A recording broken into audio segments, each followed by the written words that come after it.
अस्सलामुअलैकुम वरहमतुल्लाहि वबरकातुहू।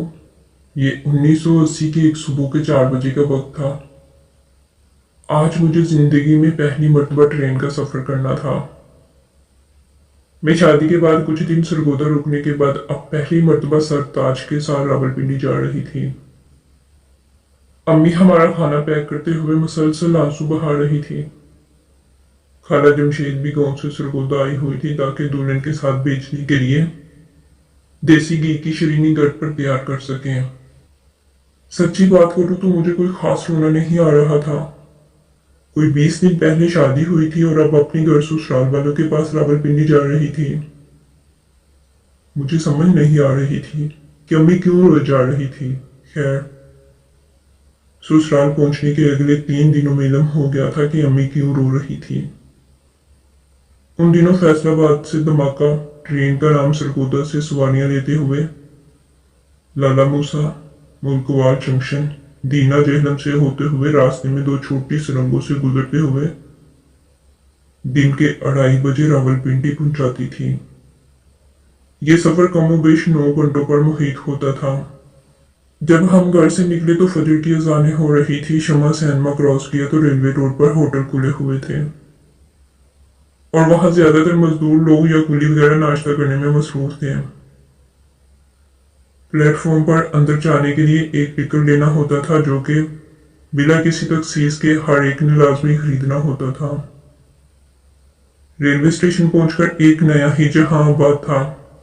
ढेरों ढेर पटरियां थी। अगर उन पटरियों की दूसरी तरफ जाना होता तो बहुत सारी सीढ़ियां तय करके ऊपर एक पुल पर जा पहुंचते और फिर पुल के ऊपर ऊपर चलते हुए तमाम पटरियां पार करके दूसरी तरफ जा उतरते। प्लेटफॉर्म पर ताज़ा अखबार, फिल्मी रिसाले, खवातीन के रसायल के स्टॉल, गर्मा गर्म नाश्ता, चाय वगैरह लोग हाथों हाथ खरीद रहे थे।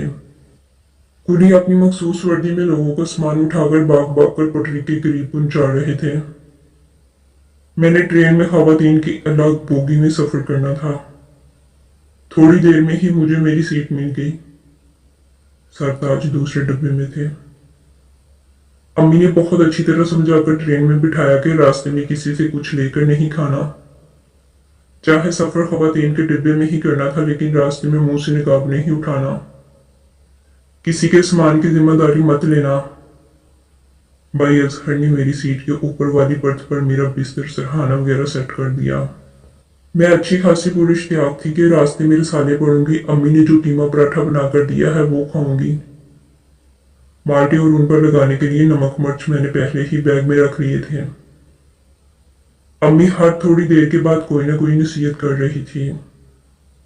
बहन उदास थी, लेकिन पूरे कमरे में अपने अकेली का कब्जा करने का सोच सोच कर खुश भी थी।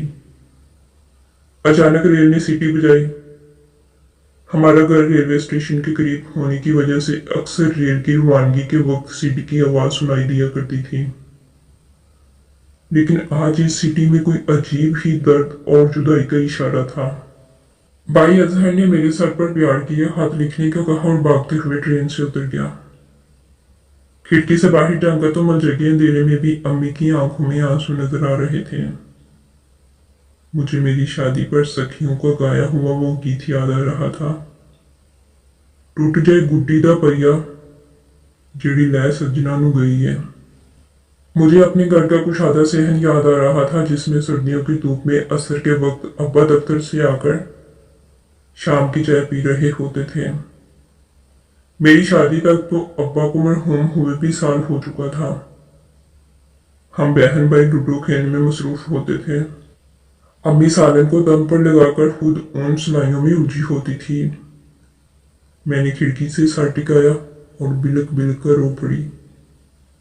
मजीद अच्छी वीडियोस के लिए मेरे चैनल को लाइक, सब्सक्राइब और शेयर करें। शुक्रिया।